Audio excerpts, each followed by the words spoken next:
बचपन में उनकी उम्र, उनकी बसारत जो थे वो बिल्कुल ठीक थी।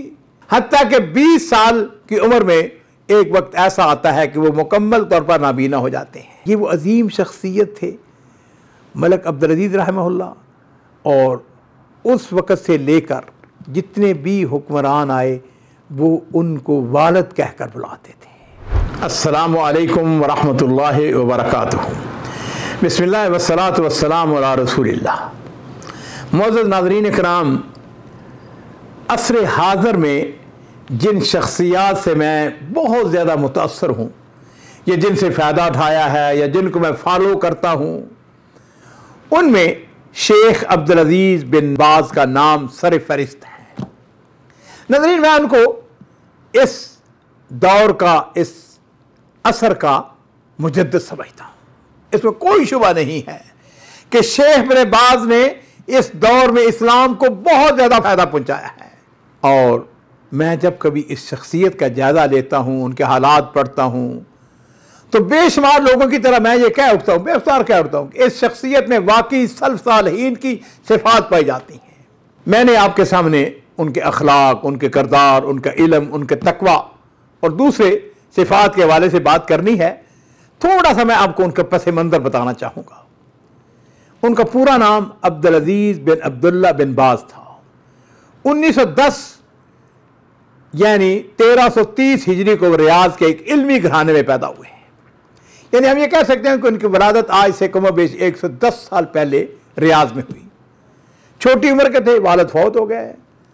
कहते हैं मुझे अपने वालिद की शक्ल याद नहीं है, नहीफ जिस्म के मालिक थे, और लेकिन छोटी उम्र में ही वो लोगों में अपने तकवा, लोगों के साथ तावन करने की वजह से मारूफ हो जाते हैं। बचपन से ही शेख बिन बाज़ जो थे इंतहाई सखी और करीम नफ्स, दिन का बेशतर वक्त जो है वो मस्जिद के अंदर गुजार देते। जहां तक उनके नसब का ताल्लुक है तो अजीज़ो आले बाज़ जो थे ये लोगों में इल्म और अला अखलाक की वजह से बड़े मारूफ थे। इस खानदान के असल लोग जो थे ना, ये मदीना शरीफ के रहने वाले थे। बचपन में उनकी उम्र, उनकी बसारत जो थे वो बिल्कुल ठीक थी। लेकिन जब उनकी शेख बिन बाज़ की उम्र 16 साल की होती है ना, तो आहिस्ता आहिस्ता उनकी बसारत कम होती चली गई। हत्ता कि 20 साल की उम्र में एक वक्त ऐसा आता है कि वो मुकम्मल तौर पर नाबीना हो जाते हैं। अल्लाह ताला ने उनसे बसारत तो ले ली, मगर सुबहान अल्लाह, अल्लाह ताला ने अजीज़ो उनको कुव्वत हाफ़ज़ा, ज़हानत, फतानत, गैर मामूली हाफ़ज़ा की मानत थे।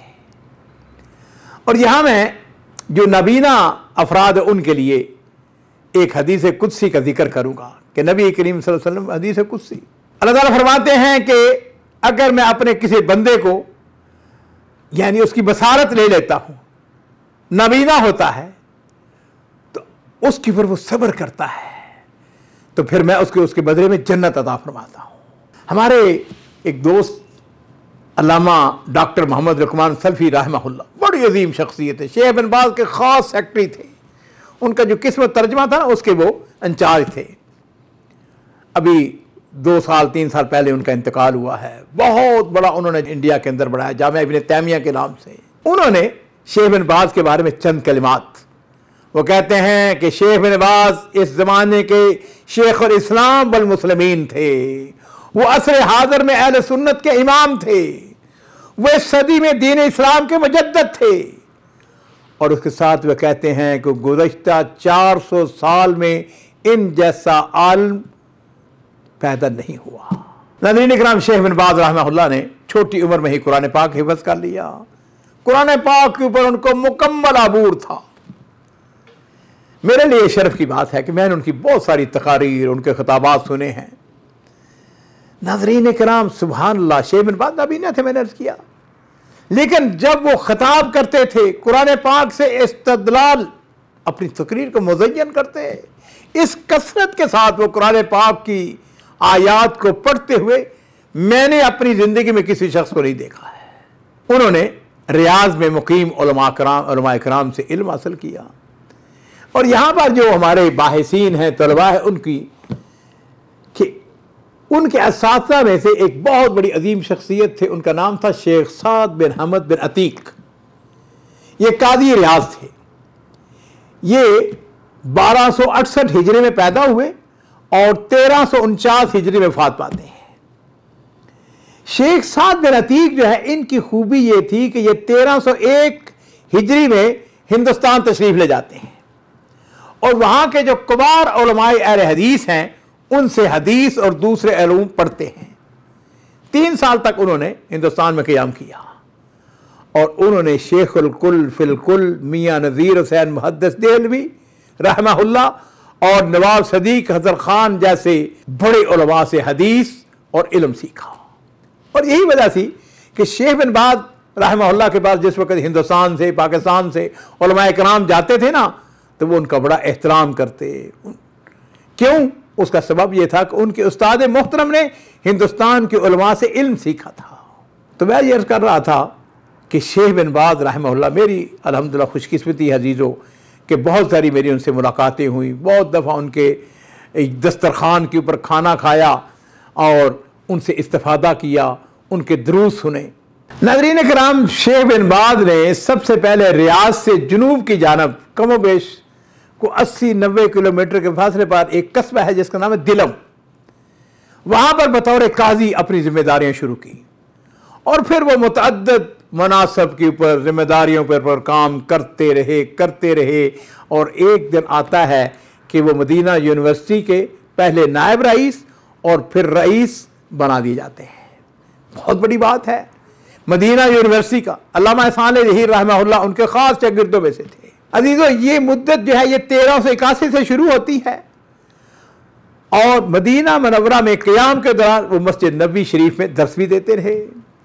एक वक्त आता है जब उन्हें सऊदी अरब का मुफ्ती आज़म और उलमा काउंसिल का चेयरमैन बना दिया जाता है और इस दौरान अल्लाह ही जानता है उन्होंने कितने दुरूस दिए, लोगों को फतावा दिए। उन्होंने रियाज की बहुत बड़ी जामा मस्जिद है, उसको जामा मस्जिद कबीर कहा जाता है, उसके अंदर इल्मी हलकात कायम किए। 1994 की बात है, उस वक़्त बड़ा शोहरत थी उनके उन हलकात की। लो जी, मैं भी उनके हलके में गया और मैंने अपने एक मजमून के अंदर ये लिखा है कि शेख बिन बाज का वो हलका जो है उसमें कमो बेश हाज़री 1500 से मुतजावज़ थी। मैं आई विटनेस हूँ।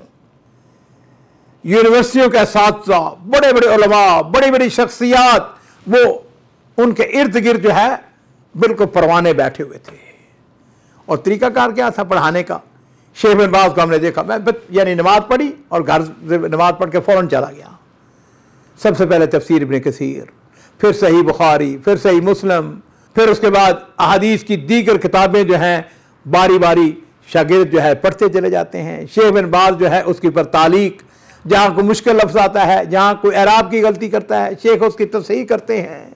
अजीज़ों, शेख बिन बाज वो शख्सियत थी जिनके ऊपर ये हदीस जो है बिल्कुल सही साबित होती है कि इन्नल्लाह इज़ा अहब्ब अब्दन दा जिब्रील फ़क़ाल इन्नी अहब्बु फ़लानन।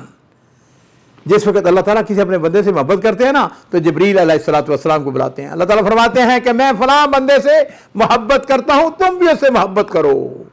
और फिर जिब्रील जो है जब मोहब्बत किसी शख्स से करते हैं तो फिर वो आसमानों में ऐलान कर देते हैं, कहते हैं अल्लाह ताला अपने फलां बंदे से मोहब्बत करते हैं, तुम भी इससे मोहब्बत करो। आसमान वाले यानी फरिश्ते जो हैं उस शख्स से मोहब्बत करने लगते हैं। और फिर प्यारे अजीज़ों, क्या होता है? दुनिया में उसकी कबूलियत जो है आम हो जाती है। शेख बिन बाज भी इंशाअल्लाह उन्हीं लोगों में से एक थे जिनसे दुनिया वाले बेपनाह मोहब्बत करते थे। उनके बहुत सारे वाक़यात हैं, उनकी बहुत सारी बातें हैं। हमारे चचा थे मौलाना अब्दुल सलाम कैलानी रहमहुल्लाह, वो अपनी निजी मजालस में उनका तस्करा करते, उनके महासन बयान करते थे। रियाज के अंदर बहुत बड़ा हॉस्पिटल, शमेसी हॉस्पिटल, उसके पीछे एक मस्जिद थी। पहले उनका उस ज़माने में जब मैं आया 80 की बात है, छोटा सा दफ्तर था उनका।